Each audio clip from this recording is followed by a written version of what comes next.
హిందువుల పండుగలలో మహాశివరాత్రికి ఎంతో ప్రాధాన్యత ఉంది. శివుడికి అంకితం ఇవ్వబడినటువంటి ఈ పండుగ ఈ ఒక్క రోజున పరమేశ్వరుని స్మరించుకుంటే తమ కోరికలన్నీ నెరవేరుతాయని నమ్మకము.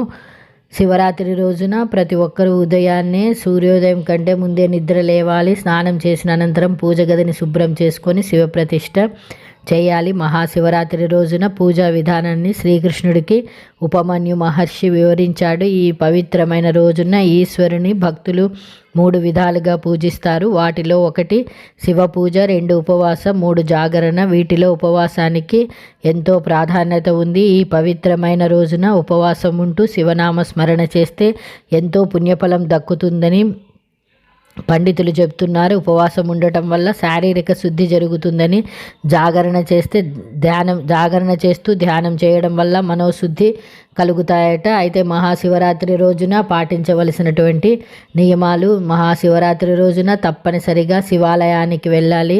ఓం నమః శివాయ అనే మంత్రాన్ని జపిస్తూ శివుడిని స్మరించుకోవాలి. శివునికి సమర్పించే నైవేద్యంలో పులిహోర ఉండేలా చూసుకోవాలి. శివలింగానికి పంచామృతాన్ని సమర్పించాలి. మారేడు ఆకులతో ఇంట్లో ఆలయంలో శివుణ్ణి ఆరాధించాలి. ఈ రోజున ఉపవాసము, జాగరణ ఎంతో ప్రాముఖ్యత ఉంది. ఉపవాసం ఉండేవారు కేవలం పాలు, పండ్లు వంటి సాత్విక ఆహారమే తీసుకోవాలి.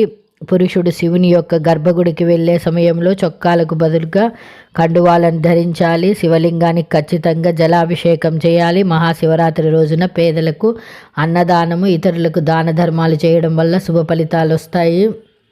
శివుడికి చందనం, విభూది పెడితే సరిపోతుంది. నాగమల్లి పువ్వులంటే శివుడికి ఎంతగానో ఇష్టం. ఈ పూలతో శివరాత్రి రోజున పూజ చేస్తే శివుని అనుగ్రహము దక్కుతుంది. ఈ వీడియో నచ్చితే తప్పకుండా లైక్ చేయండి, షేర్ చేయండి, సబ్స్క్రైబ్ చేయడం